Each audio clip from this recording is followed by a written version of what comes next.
It was a warm spring day when they first came. The skies over major cities worldwide filled with ships that blocked the sun, casting strange shadows across the land. The Galactic Confederation had arrived, and humanity's place in the universe would never be the same. At first they seemed friendly. Their ambassadors spoke perfect Earth languages, smiled with their strange mouths, and brought gifts of medicine that cured diseases humans had fought for centuries. Everyone was excited.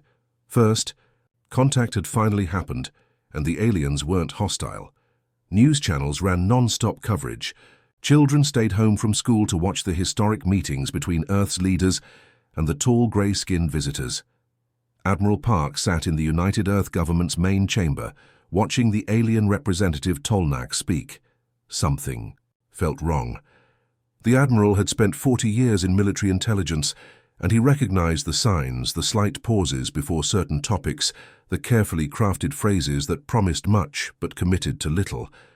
"And so," Tolnak concluded, his voice smooth through the translation device, "we offer Earth full participation in our galactic trade networks. Your people will have opportunities to work throughout our systems, bringing prosperity to your world." When the doors closed and Earth's Council discussed the offer privately, Admiral Park stood up. "They see us as workers, cheap labor. Read between the lines of their proposal. They want our people as a resource, not as equals." The evidence mounted in the following weeks. The trade agreement heavily favored the Confederation. Earth would send millions of workers off-world, but receive little technology in return. The aliens claimed this was to help humans adapt gradually, but Park and others saw the truth. Commander Kim, Park's most trusted officer, discovered communications suggesting the Confederation was already setting up processing centers, places to gather, evaluate, and ship humans to various labor projects. When Earth's government finally refused the unfair terms, the aliens dropped their friendly masks. The bombardment began without warning one Tuesday morning. Lightning from the sky, they called it later. Precision strikes hit military bases, government buildings, and key infrastructure across the planet. Seoul was among the first cities hit. Commander Kim barely escaped, racing through crumbling streets as alien ships roared overhead. She made it to the hidden bunker beneath the city, just as the main government tower collapsed. "The southern defense grid is completely gone," reported Officer Seo, her face lit by emergency lighting. "They've taken out our missile defenses, air bases, everything." Kim nodded grimly. Just as Admiral Park predicted. She moved to the communications. "Hooray!" entering a complex series of codes known only to a handful of people on Earth. "What are you doing?" SEO asked. "Sending the signal," Kim replied, her fingers steady despite the distant booms of continuing bombardment. "Protocol Lazarus." Across the planet, battles raged but quickly turned one-sided. Earth's military technology, advanced as it was, couldn't match weapons developed by civilizations that had been spacefaring for thousands of years. Within days, major cities fell under alien control. Detention centers filled with military personnel and government officials. Admiral Park was among the first captured. 2 Confederation guards dragged him before Tolnak. "Your resistance was pointless," the alien said, now dropping all pretense of friendliness. "Your species will serve ours, as many others have. Your people make excellent laborers and soldiers. We have conflicts of our own that require expendable troops." Park's response wasn't fear or anger. Instead, he smiled, a small, knowing smile that momentarily confused the alien commander. "You find this amusing?" Tolnak asked. "You have no idea what you've done," Park whispered as they led him away. "Protocol Lazarus is already active." Meanwhile, in her hidden bunker, Commander Kim sent the final transmission to the secret outposts scattered throughout the solar system. Places the aliens hadn't detected, bases hidden on moons and asteroids far from Earth. "The trap is set." She spoke clearly into the secure channel. "I repeat, the trap is set. They took the bait. Begin the countdown." With those words sent, she methodically destroyed the communications array, smashing it beyond repair. No one could trace the signal now. No one could stop what was coming. Outside, alien ships landed in Seoul's central plaza, unloading troops and equipment. They looked confident, victorious, completely unaware that humanity had planned for this moment for generations. Kim watched through a small periscope, her expression grim but determined. "They think they've won," she told her small team. "They have no idea what's waiting for them out there, no idea at all." Far beyond Neptune, deep in the outer darkness of the solar system, lights began to flicker on in facilities long dormant. Ancient machinery hummed to life, and in cryogenic chambers, the first warriors of humanity's secret fleet began to stir. 50 years passed under alien rule. Earth had changed beyond recognition. Towering Confederation buildings dominated city skylines, and alien administrators controlled every aspect of human life. The occupation seemed complete, with most people born after the invasion knowing nothing but life under alien control. On the frozen moon of Europa, 600 million miles from Earth, something stirred in the darkness. Deep beneath the ice crust, in chambers carved out centuries ago, automatic systems hummed to life after decades of silent waiting. Lights flickered on in long corridors, heating elements warmed the air, and in a vast chamber filled with thousands of cryogenic pods, the revival sequence began. Colonel Lee's pod hissed open first, cold mist spilling onto the metal floor. The silver-haired officer gasped, his body shaking as warmth returned to his limbs. 50 years of dreamless sleep ended in this moment of painful awakening. "Easy, Colonel," said a calm voice as medical robots moved forward to help him sit up. "Your muscles need time to remember their purpose." Lee's vision cleared slowly, the familiar surroundings of the Europa base coming into focus. "How long?" he croaked, throat dry from disuse. 52 years, 3 months, 14 days since Protocol Lazarus was activated," the base AI responded. "Earth has been under Confederation control for that duration. The memories flooded back, the secret meetings, the contingency plans, the volunteers who would sleep until needed." Lee had been 42 when he entered the pod. Now biologically still the same age, but separated from his former life by half a century. "Status report," he demanded, accepting a hydration pack from a medical drone. The main screen activated, showing Earth surrounded by alien ships. "The Confederation occupation continues. Human population, approximately 9 billion. 3 billion. Have been relocated to labor colonies throughout Confederation space. Earth's visible technology remains restricted to pre-space travel levels." Lee nodded grimly. Everything had happened as predicted. "And our facilities?" "All outer system bases. Reporting automatic activation. Titan Base, Pluto Forward Station, and the Kuiper Belt shipyards are all coming online. You are the first commander to be revived." Lee stood shakily, his military training helping him push through the discomfort. "Wake the others. Priority sequence. Alpha, I want all command staff revived within 12 hours. He walked slowly to the command center, each step becoming steadier. The massive circular room had remained frozen in time, exactly as they had left it decades ago. Screens flickered to life around him, showing status reports from their hidden network across the solar system. "Show me Earth," he ordered. The main display shifted to real-time footage captured by their stealth satellites. Lee's heart tightened at the sight of his homeworld. The great cities were now dominated by alien architecture, strange angular buildings that dwarfed human structures. Confederation ships filled the skies, and processing centers dotted the landscape where humans were examined, categorized, and shipped to distant worlds. "They have no idea we're here," Lee whispered. "No idea what's coming." Meanwhile, on the dusty red surface of Mars, hidden resistance fighter Day crawled through a narrow tunnel beneath an abandoned mining facility. The 26-year-old had been born under occupation, but had joined the resistance when his parents were taken to off-world labor camps. The hidden radio room was cold and cramped, but it contained something precious, an old communications array that somehow remained undetected by Confederation scanners. Day had maintained it for years, listening to the static, hoping for any sign that humanity wasn't alone in its suffering. Today, something had changed. The array had picked up a signal. Not from Earth, but from deep space beyond the edges of the solar system. Day adjusted the equipment with careful hands. The signal clarified, a repeating pattern that couldn't be natural. He checked his encryption codes and sent a brief response using the Resistance's most secure channel. The reply came almost instantly. "Hold position. Friends approaching." "Humanity remembers."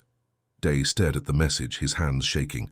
After a lifetime of hiding and fighting a seemingly hopeless battle, could this really mean help was coming? Across the solar system, in the Grand Confederation Research Archive on Ganymede, alien researcher Vex Law hunched over ancient texts.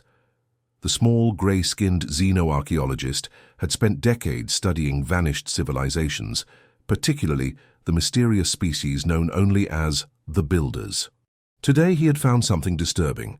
Cross-referencing genetic samples from humans with archaeological records had revealed an impossible connection. His four-fingered hand trembled as he accessed the restricted files. "It cannot be," he whispered to himself, compound eyes widening. The timing, the DNA markers, the distributed development pattern. The evidence was becoming irrefutable.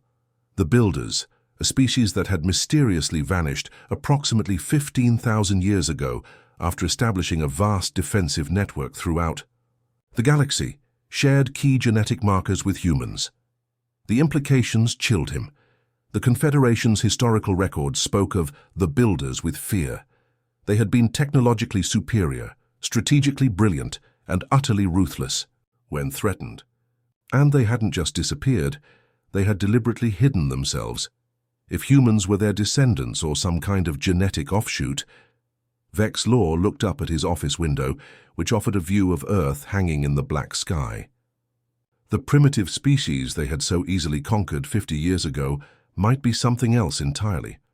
Back on Europa, Colonel Lee stood before 5,000 revived soldiers, all looking remarkably fresh despite their decades of sleep. Medical. Nanites had prevented muscle atrophy and neural decay. These weren't just soldiers. They were humanity's best, selected and enhanced specifically for this mission. "For generations we prepared," Lee addressed them, his voice strong and clear. "Our ancestors knew that one day we would need to reveal our true strength. That day has come." On screens around the room, more bases activated across the outer planets. And beyond Pluto, in the darkness between stars, the first lights of the hidden fleet blinked on, ready to return after centuries of waiting. The first warnings came as strange energy readings at the edges of settled space. Confederation monitoring. Stations reported massive power signatures appearing seemingly out of nowhere. Within hours, similar reports flooded in from dozens of star systems across the galaxy. On the Confederation capital world of Nexus Prime, Supreme Leader Vax Tull stared at the emergency reports, with all four of his eyes widened in disbelief. The council chamber, normally a place of ordered debate, had erupted into chaos as planetary representatives shouted over one another. "Impossible!" roared the Draxian ambassador, slamming his armored fist on the table. "These readings suggest technology beyond our capability. Our scientists claim these structures must have been there for centuries. How did we not detect them until now?" Vax Tull had no answer. The holographic displays showed massive installations activating throughout Confederation space, hidden shipyards, defense platforms, and what appeared to be entire fleets emerging from carefully concealed docking stations. Some were buried within moons, others hidden in gas giant atmospheres and still more cloaked within artificial asteroid fields. "What's happening at Earth?" he demanded. His aide quickly pulled up the feed from their occupation force. "Nothing. Unusual, Supreme Leader. The human planet remains under control, no signs of rebellion or advanced technology." That, at least, was a small comfort. The humans had been thoroughly subjugated for half a century. Their primitive technology posed no threat, and their resistance movements had been crushed decades ago. Whatever these mysterious activations were, they couldn't be connected to Earth, or so he thought.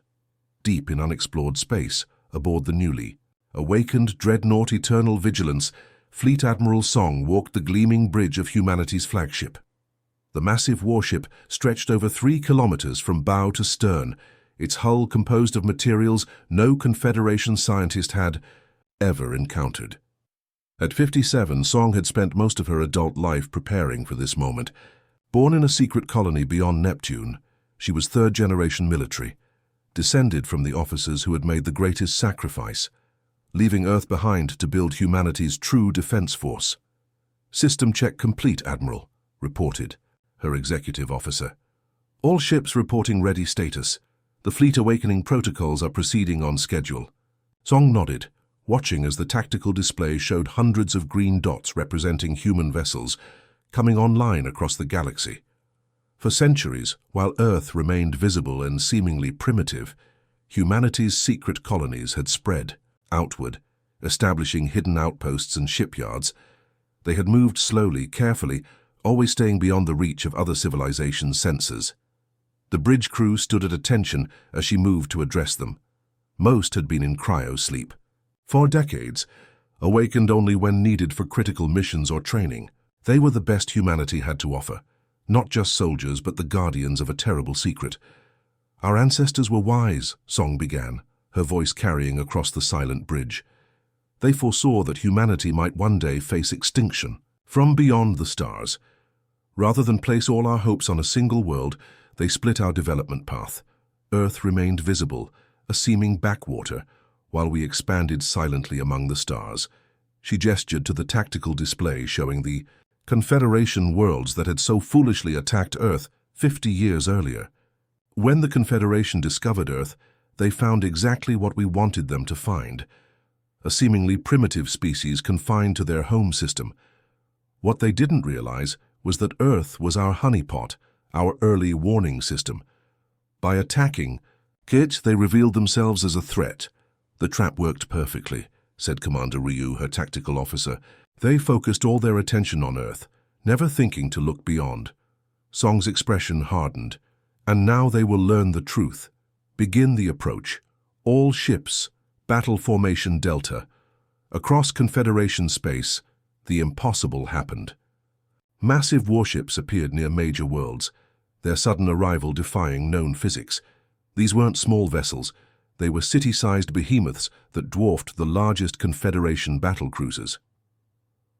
On Nexus Prime, panic spread through the streets as enormous shadows fell across the capital city. Citizens looked up to see human ships hovering in the sky, their hulls bearing symbols that matched ancient records of the Builders, the legendary race that had vanished millennia ago. "This cannot be," whispered Vax Tull as he watched the feed from outside his palace. "The humans are the Builders?" His chief scientist could barely speak. "The genetic markers match. The architectural style of these ships matches the ancient ruins we've studied for generations. Somehow the Builders didn't vanish. They became the humans, or the humans became them. They've been hiding in plain sight. In orbit around the Confederation, mining world of Corvus III, Overseer Nax watched in horror as 3 massive human warships materialized around his modest defense fleet.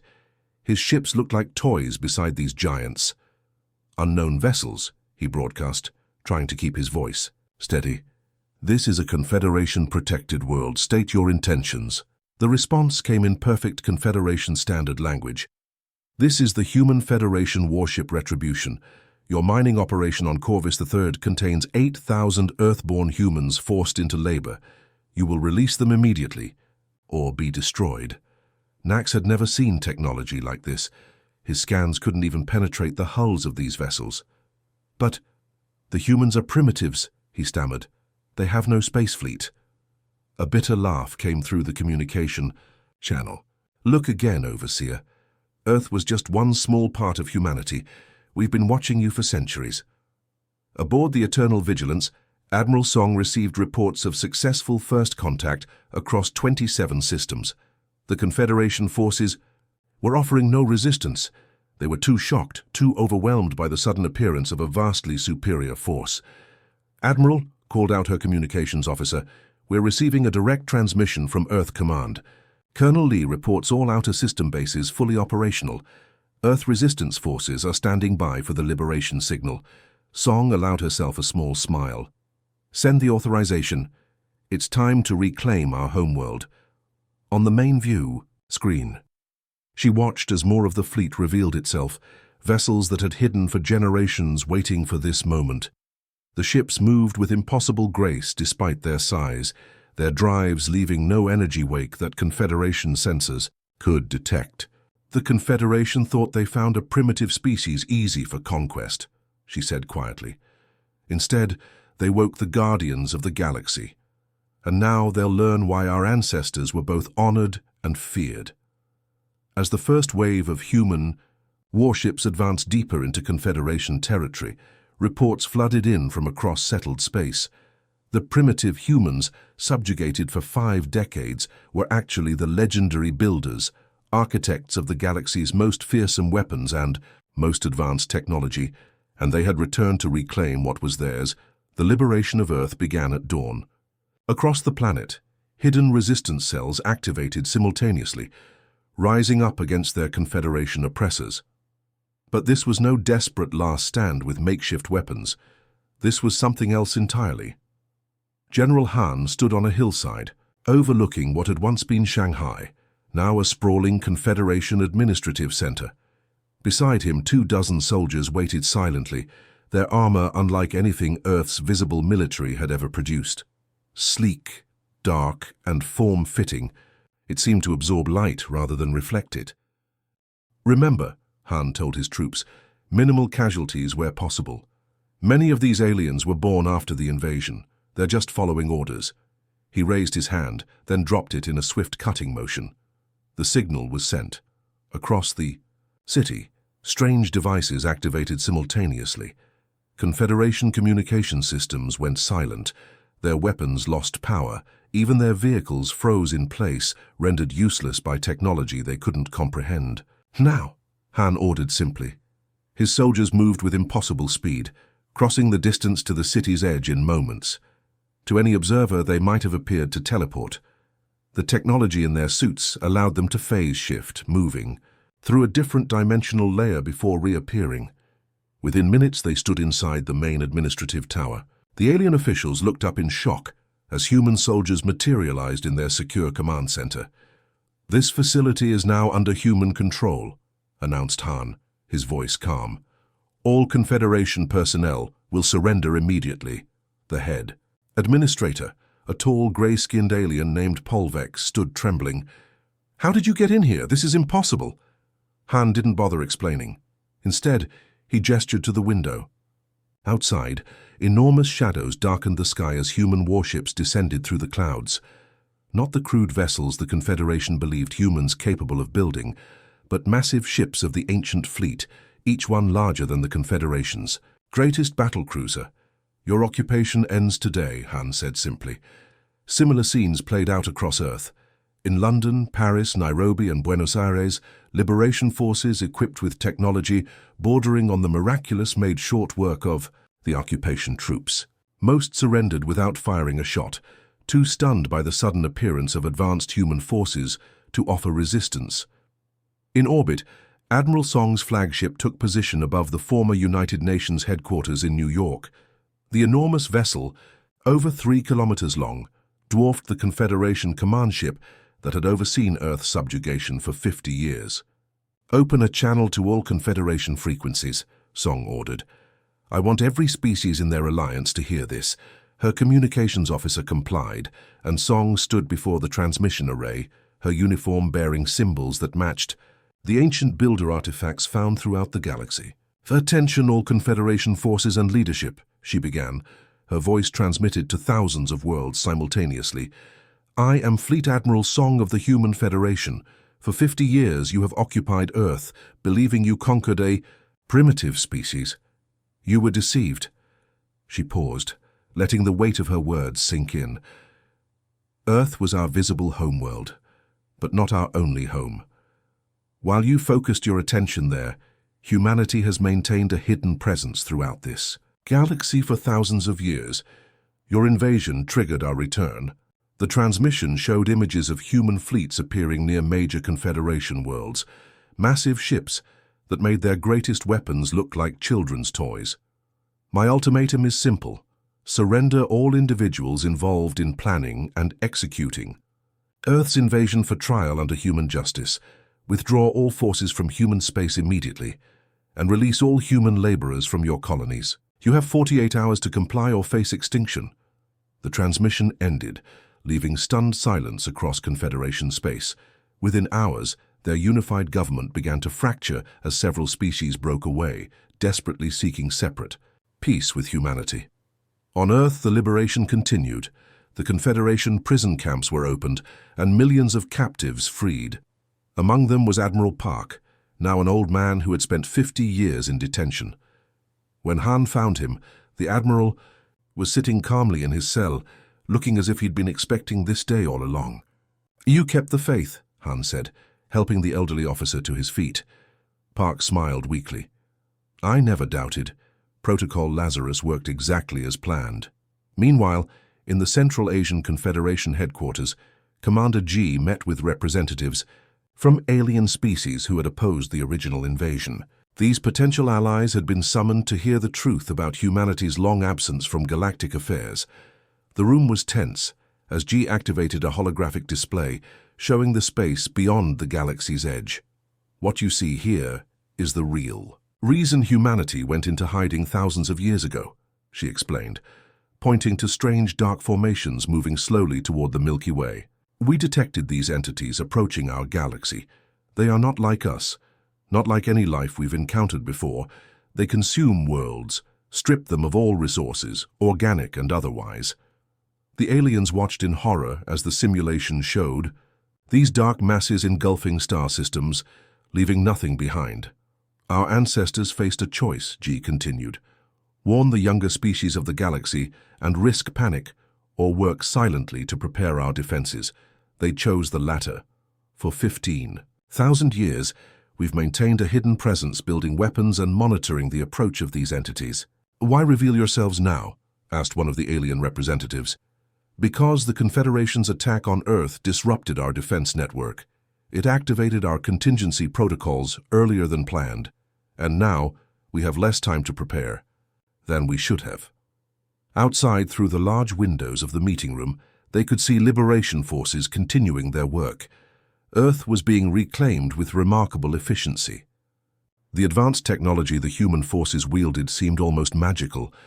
Healing beams that could repair injuries instantly, weapons that disabled rather than killed, and communication devices that translated all languages perfectly. In orbit, more ships of the ancient human fleet arrived hourly. Some were stations rather than warships, massive habitats designed to house millions. The Confederation forces that had occupied Earth were being detained aboard these stations, awaiting judgment. Admiral Song visited the detention center where the highest-ranking invasion planners were held. Among them was Tolnak, the diplomat, who had first approached Earth with false promises of friendship. "Did you really think we were alone?" Song asked him, her voice curious rather than angry. "That a species capable of reaching its own moon would have no further ambitions?" Tolnak couldn't meet her gaze. "We had no idea. Nothing in our records suggested humans were connected to the builders." "That was by design," Song replied. "Earth was our canary in the coal mine, a visible target to draw out potential threats while our real strength remained hidden." She leaned closer. "And now you've forced our hand too early. The true enemy approaches while we deal with your folly." As night fell on the first day of liberation, General Han stood on the roof of what had once been the Confederation headquarters in Beijing. The city below was coming back to life, lights returning to districts that had been darkened for decades, people emerging from their homes without fear for the first time in generations. "Was it worth it?" asked Colonel Lee, who had joined him. 50 years of occupation, millions dead or taken off-world as slaves." Han watched as a human ship passed overhead, its impossible technology a reminder of what they had kept hidden for so long. "It wasn't our choice," he said finally. "Our ancestors made this plan thousands of years ago. Earth was the bait that would identify any species that might threaten our preparations. The Confederation took that bait."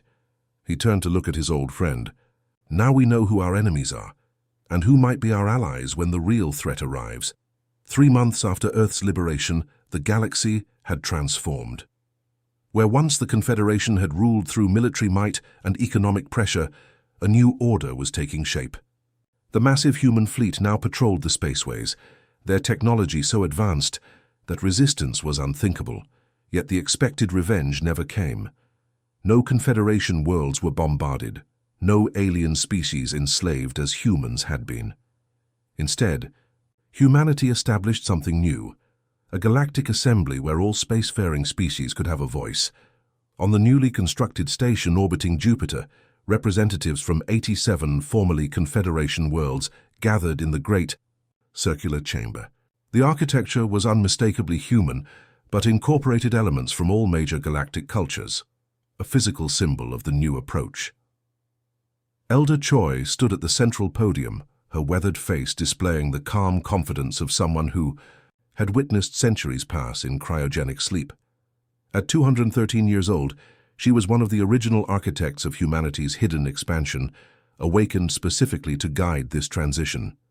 "Some of you expected annihilation," she began, her voice carrying easily through the chamber. "You believed that after 50 years of occupation, humanity would seek vengeance. That is what your species might have done. It is what the Confederation did to us." The alien representatives shifted uncomfortably in their seats.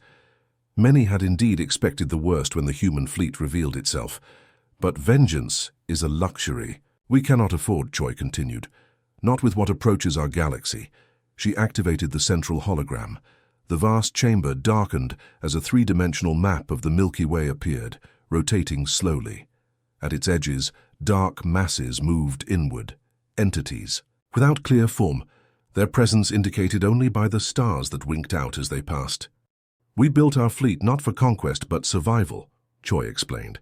15,000 years ago, our deep space observation posts detected these entities approaching from the void between galaxies. Our scientists determined they were unlike anything our galaxy had encountered, not living as we understand life, but consuming everything in their path nonetheless. The hologram zoomed in, showing the destruction of a star system as one of these dark masses passed through it. The alien representatives watched in horror as planets were torn apart, their matter absorbed into the amorphous entity. "Our ancestors faced a choice," Choi said. "They could warn the younger species of the galaxy and risk panic, or they could prepare in secret. They chose the latter. Earth remained visible while our true civilization expanded outward, building the defenses we would all need when these entities arrived." A Trilaxian representative stood, his crystalline form catching the light. "If this threat is real, why waste resources subjugating Earth? Why not reveal yourselves and ask for our help?" Elder Choi's expression remained calm. "Because history taught us that species who discover they are not alone often react with fear and aggression, exactly as the Confederation did. We needed to know who would be trustworthy allies when the real enemy arrived." The chamber erupted in angry voices. A Viridian diplomat shouted above the rest, "You used Earth as bait. Your own people suffered for generations." "Yes," Choi acknowledged, silencing the room with the simple admission. "Those on Earth volunteered for this role. They knew their suffering might save trillions across the galaxy. They were heroes, not victims." Miles away from the assembly, in a secure detention facility, the architects of Earth's invasion faced justice. Former Supreme Leader Vax Tull sat in his cell, watching the assembly proceedings on a screen. He had once ruled hundreds of worlds. Now he awaited judgment from the species he had thought primitive. His guard, a human woman who had lost her parents in the initial bombardment of Earth, brought his daily meal. He expected hatred in her eyes, but found only determination. "Why don't you just execute us?" he asked finally. "It would be simpler." "Because we're not like you," she replied. "Justice isn't about revenge. It's about restoration. You'll work to rebuild what you destroyed on Earth." Back in the assembly chamber, Elder Choi activated a new display, a defensive network spanning the galaxy's edge. "This is what we've been building for 15 millennia, she explained. "A shield against the darkness. It would have been completed within another century, but the Confederation's attack forced us to reveal ourselves prematurely. Now we have less than a decade before the first entities reach our outer systems, on the bridge of the Human Federation." Flagship Defiant, Captain Bay studied tactical readouts. Her vessel patrolled the Perseus Arm, the region where predictions showed the first incursion would occur. Behind her, officers from 6 different species worked alongside humans, their former enmity set aside in the face of a greater threat. "Captain," called her sensor officer, "we're detecting unusual gravitational distortions at coordinates 227 Mark 43. Bay moved to the main viewport. They were witnessing exactly what their long-range sensors had predicted. Space itself seemed to fold and distort as something massive approached from beyond the galaxy's edge. "Alert all ships in the defense network," she ordered. "Initiate Protocol Aegis." Across that sector of space, hundreds of vessels responded, not just human ships, but vessels from throughout the former Confederation. After seeing the evidence of the approaching threat, many species had committed their forces to the defense effort. "Fleet is forming up," reported her executive officer. "Confederation and independent ships are taking position as directed." Bai allowed herself a small smile. 2 months ago, these allies and enemies had been pointing weapons at each other. Now they flew in formation, preparing to face an enemy that threatened them all. "All ships reporting ready, Captain," her communications officer announced. "Admiral, Zonk is asking for status confirmation." "Tell the Admiral we're in position," Bai replied. "The Perseus defense line is holding."